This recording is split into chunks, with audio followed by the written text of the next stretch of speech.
Good afternoon and welcome to a very special interview show of the Prode. India's northeast occupies a critical place in country's strategic calculus. Bordered by five countries, this region serves as a geopolitical linchpin for both national security and India's Act East policy. As China deepens its presence across South and Southeast Asia, Myanmar remains politically unstable, and India's ties with Bangladesh and Bhutan undergo subtle yet strategic shifts. Securing the Northeast has become not just a regional priority, but a national imperative. To unpack these pressing themes, it's an honor to be joined by General Balbir Singh, who served as Director General Supplies and Transport and as a Director General Information Technology of the Indian Army. A recipient of the Ati Vishisht Seva Medal for his exceptional service, General Singh brings deep institutional experience and strategic clarity to today's conversation. Thank you so much, General Sir, for your time and a very warm welcome to the show. It's a pleasure to join you, Retd, and look forward to a conversation. Asa, I would like to begin the conversation by asking that how should India rethink the strategic role of its northeast region, not just as a frontier zone, but as a pivotal corridor for economic integration, defense preparedness, and geopolitical outreach towards Southeast Asia in light of regional and cross-border security concerns? So, the Northeast India gained its strategic importance as an outcome of the partition of India in 1947. If you look at it, uh, there are two states which got divided. One was Punjab, which resulted in West Pakistan and Indian Punjab, and the other side was Bengal, which saw maximum. Both these states saw a lot of, you know, uh, human destruction at the time of partition. So, second was Bengal, which became East Pakistan and West Bengal, right? So, if you look at it, uh, from Kolkata to Tripura, which is the other end, which is bordering Bangladesh, if you travel by a direct train or as the crow flies, the distance is about 500 odd kilometers. And if you go through the normal route, that is, you go from Kolkata to Siliguri, Siliguri to Assam, Assam to Meghalaya, Meghalaya back to South Assam, and then enter Tripura. The distance is something like 12 to 1400 kilometers, almost three times, right? So that is the impact of creation of East Pakistan then and later Bangladesh. This has disconnected the Northeast India, the current eight states, that is earlier seven states, from East India. That is the states of Bengal and even a part of Bihar. And as a result of this geographical and the partition which was thrust on India, the isolation of Northeast became more pronounced. So while the development of the rest of the country happened at a much faster pace, this became more or less a forgotten land. On the other side, it is an interesting thing to know that this entire Northeast is connected with the rest of India through only 23 kilometers of Siliguri corridor. And it shares more than 5,000 kilometers of borders and a line of actual control with the neighbors. And the biggest challenge in that is the line of actual control with which runs in Arunachal primarily, and a bit of Sikkim is a border, which is disputed. So when you have a disputed border, the security connotation is totally different, right?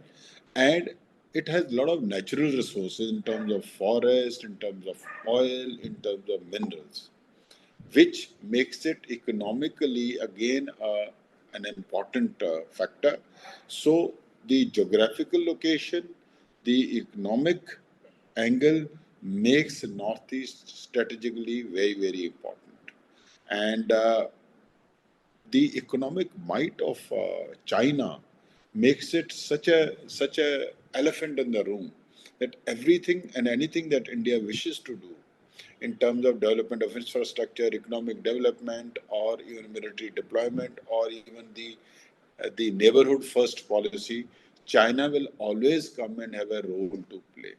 You want to develop Myanmar, China will come and give a bigger package to Myanmar than India. You want to facilitate relations and trade with Bangladesh. China always is the biggest supplier of weapons for Bangladesh army, right?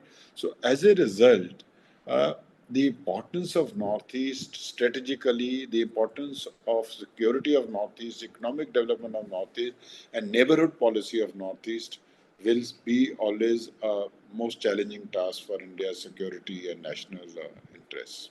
Yeah, so coming to the infrastructure development around border, since you have served as the Director General of Supply Chain of the Indian Army, so how do you see India's competitive infrastructure development along the line of actual control, and what should be India's immediate and long-term security priorities in dealing with China's assertiveness through both direct deterrence and multilateral platforms like BIMSTEC, Quad, and any other platform?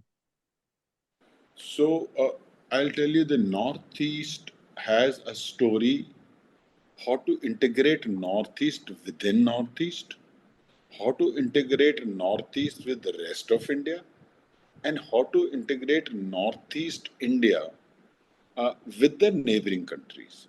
Now, this involves all the integration besides emotional angle needs physical infrastructure.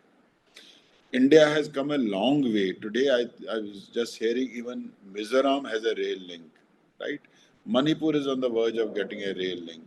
So any logistic supply chain connect needs the best medium is waterways and sea, and next best is rail, and then is road and air. So a lot of effort has been done. There are special development verticals for road infrastructure. The government of India has now undertaken waterways development uh, because waterways was one of the fastest and the most prudent means of mass transportation. The cheapest means of mass transportation, say for food grains, cement, steel, is waterways and sea. So, increased emphasis on infrastructure in terms of road, rail, uh, waterways, and connectivity with sea is obviously through Myanmar and Bangladesh. Uh, this will ensure that is the integration of Northeast within the Northeast, integration of Northeast with the rest of India, and integration of Northeast with the neighboring countries. You have Kaladan multimodal project which connects Manipur through Myanmar with the Bay of Bengal, right? There have been uh, ships carrying a lot of food grains and other essentials for Tripura and other such Mizoram, such states via Bangladesh, right? So development of infrastructure and integration with rest of India and the neighboring country is something which can reap us dividends in terms of infrastructure. The other aspect of infrastructure is the security angle. India, for a very long time, followed this policy of no major development in the border areas because of threat from China. This border border policy of developing infrastructure in the border area is something which is now started irritating China. And India, on the other side, has now made it very clear that India will invest a lot in the infrastructure in the border areas. Uh, while we have the advantage of being close to sea level in terms of air power utilization, in the case of China, Tibet is a plateau, so that the road connectivity and infrastructure is much more advanced, and India has to match them to be able to measure up to the security challenges. Yeah, now coming to the Bangladesh angle. Despite strong historical and cultural ties, India and Bangladesh continue to face challenges in terms of their bilateral relations, especially under the new regime in Bangladesh. So, how can New Delhi recalibrate its approach towards Bangladesh while also promoting its strategic alignment? See, originally, it's been a seesaw battle, the developments in Bangladesh. Bangladesh's liberation war was assisted to a great extent by the Indian armed forces, and why that after Second World, that was the first instance where 94,000 plus prisoners of war were taken. Pakistan was split into two, and the creation of Bangladesh happened. This was a closely executed, extremely synergetically executed operation between the Mukti Bahini and the Bangladesh Liberation Forces, which came into being, and the Indian Armed Forces, who assisted them wholeheartedly. Right now, the challenge that has come about is they fund the other group in Bangladesh, which has strategic, influence, uh, believes in fundamentalism and the religious extremism, and due to which the first victim was the Prime Minister of Bangladesh, Sheikh Mujibur Rahman, and his family, and that impact of extremist forces played a major role in insurgency in the northeast, right? However, for last about decade and a half with the previous government of Sheikh Hasina, they understood the implication and the importance of economic development, and they made sure that there is no threat to India's security challenges emanating from Bangladesh in the form of assistance to the militants. So that having been taken care of, the relationship between Bangladesh and India has been absolutely friendly, whereas in the case of moment there is that government is gone, and moment there is this fundamentalist tilt government, there is a challenge. Yeah. So now looking at Myanmar, with Myanmar's political instability and its implications for insurgency and border security, how can India adopt a pragmatic yet principled approach that safeguards India's national interests while also ensuring stability along the Indo-Myanmar frontier? See, India is in a catch 22 situation when it is dealing with Myanmar. The whole concept, India's Act East policy of connecting up with Southeast Asia and ASEAN countries can only happen through Bangladesh, through Myanmar, sorry, through Myanmar. And even if you want to do trade with those countries, because sea is always a cheaper mode of transport, you'll have to go through Myanmar or Bangladesh. Let's talk about Myanmar first. Myanmar is extremely underdeveloped in terms of its economic infrastructure, and in fact, the number of militant groups in Myanmar do not allow the economic development of that region. Now, for India to connect with Southeast Asia, countries like Thailand, the only way out is the road road route which was followed by the Japanese during the Second World War. That can connect, but in the absence of a peaceful security environment, that becomes a challenge.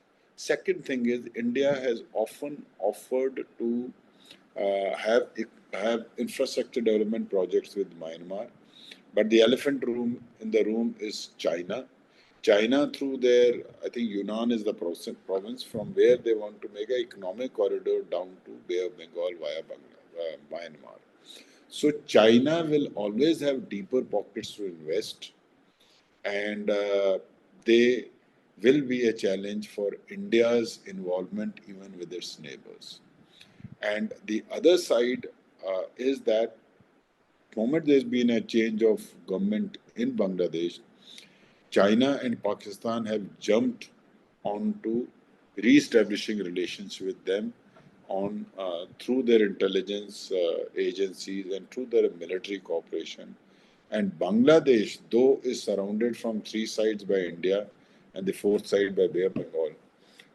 But moment they give access to forces inimical to India as a place to operate from, that does become a challenge, and that's something India has to be very wary of.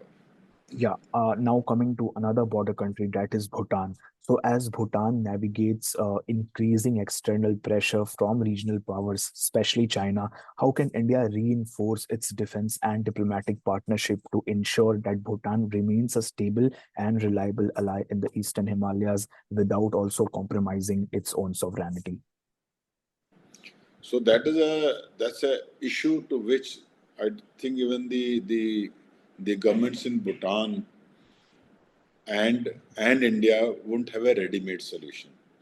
This is a power play which will go on, and I feel it is only the economic and military growth of India which will give Bhutan for sure would like to maintain its ties with India, and it will trust India much more than China because of our historical and religious and other affiliation. And plus, India is a democracy which can be trusted much more. India is a non-expansionist country, unlike China, who have no hesitation in exhibiting their, and that is why they have disputes with everybody in South China Sea and other.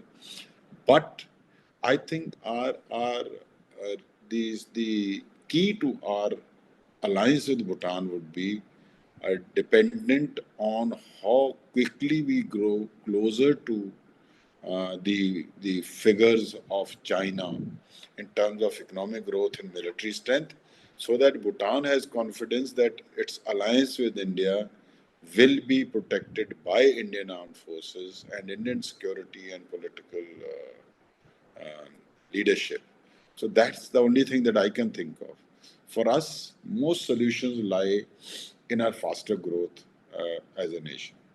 Yeah, so considering the rapidly evolving nature of warfare and national security threats, what key institutional reforms, technological investments, and civil military coordination mechanisms are needed to future proof India's security architecture, especially in the Northeast? So we have achieved a lot, but there are miles to go before we sleep, right? First thing, which some of it has happened and others haven't yet. Uh, we have to. Our industry is very very innovative. A lot of good quality stuff goes from India to the West and the critical components and other. We have lost the plot of India's industrial revolution earlier. So India needs to firstly involve its private sector much more in development of infrastructure, economic growth, and defense. Right? It does take time. Things have started, but still, I think we do have a lot of bureaucratic and other impediments which we need to remove. And once you have economic growth and you have dual use technologies which we can use both for civilian infrastructure and military infrastructure. Uh, uh, and secondly, if you saw the CDS uh, General Chauhan's interview yesterday in some seminar, he says you cannot depend during war on high-tech weapon systems which are of foreign origin. Ultimately, uh, it is a combination of your weapon systems and your man behind the machine or the person behind the machine. So India has to go the indigenous Atmanirbhar Bharat way. If you see in the Ukraine-Russia war, West almost could not match up the consumption of ammunition that was expended in that limited conflict, right? So India, if it has to sustain itself in an extremely volatile environment where we live now, has to become economically strong, Atmanirbhar in your defense production, be prepared for multi-pronged conflict like we saw in Sindoor. In Sindoor, India, like one of the deputy chiefs said in a seminar, India was not fighting two front war; it was one front war with three neighbors, with three enemies. There were China who was supplying the hardware. There was Turkey, Azerbaijan, everybody. And if you, it was the strength of Indian armies and innovation that same Turkey supported Azerbaijan, and they really took a chunk out of Armenia. It was the Indian armed forces and the Indian political leadership which could handle all these three combined together and to come victorious in this. So we have to continue to innovate. We have to continue to move at fast speed and develop ourselves as a true democracy which is prepared to look after itself. Yeah, and if I may turn to a core military preparedness issue, so in an era marked by multi-domain warfare, from traditional land threats to cyberspace and information operations and information technology warfare, you yourself have served as the Director General of Information Technology of the Indian Army. So, how must India's armed forces adapt their operational doctrines to remain combat ready across multiple theaters, particularly with the possibility of a three-front scenario involving China, Pakistan, and maybe even Bangladesh in the future? See, it's not really the fronts, like you said. Today, the warfare is multi domain, right? And countries where you have borders, I see less and less chances of physical movement across the borders. Nobody wants to waste energy in going across the borders. When you have multiple means of hitting the, after all, when you fight a war and you launch an attack on an enemy, your aim is primarily to destroy his war fighting capabilities. And if you can, and when you go across to fight, you lose men, you lose tanks, you lose aircraft, because after all, you're going into his domain. And what you saw in Sindoor was, and what you are seeing a lot in, quite a bit in Ukraine is, you want to hit the same reserves without crossing the border through kinetic and non-kinetic means. So Indian armed forces are absolutely aware of this, and that's how what was exhibited in this short duration conflict. And everyone is now concerned that we cannot go the traditional way of a border warfare and a strike or launch and others. So it is the technological innovation with precision weapons over longer range in a controlled manner. India is being credited for having been able to control the escalatory ladder during this last 4-day conflict with Pakistan. So India is very well on the line, on the I mean, innovative and creative and thoughtful about what is, because you can never win the next war by preparing for the last one. So people Yeah. are aware that, yeah. So I would like to conclude the discussion by asking that what is your vision for India's strategic role in the Northeast region over the next decade, and how can India leverage its Northeast and its neighborhood partnership to emerge as a stable and influential regional power? I feel I have a great, having served for almost 12 years in the Northeast, I have a great affiliation and optimism about Northeast. I feel by three things that we need to do is, firstly, develop infrastructure which supports local manufacturing. Don't move the local resources out, create manufacturing there and let it make for rest of India and its neighbors. Right? The tensions with Bangladesh and Myanmar, I am very sure, are short lived. Ultimately, it is the peoples which will prevail. We have to uh, coordinate with them. You can have rivalry, even still economic cooperation. We have to coordinate with them, have economic cooperation, to have access to the Bay of Bengal, right? And local India, I mean, Northeast is a fabulous tourism hub, right? If Goa can invite so many tourists, Northeast has much more capacity, but it doesn't have the infrastructure to support it. So we should take all steps to make Northeast a manufacturing hub. It should become the pivot for India's Act East policy, maybe through Myanmar, through Bangladesh, and economic cooperation both with neighbors and within Northeast, interdependent of states, is something which will look after the security needs. And on the military front, Indian armed forces are doing anything and everything to make sure that our borders are safe and guarded, and we have multiple options available to us to ensure that uh, that Northeast is secure.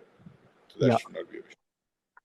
thank you so much, Jansa, for sharing your valuable insights on these critical issues. Your perspectives on the strategic importance of India's Northeast region, evolving regional partnerships, and future of India's national security architecture have given us a deeper understanding of the challenges and opportunities ahead. We greatly appreciate your time and expertise on the Prode, wishing you continued success and good health.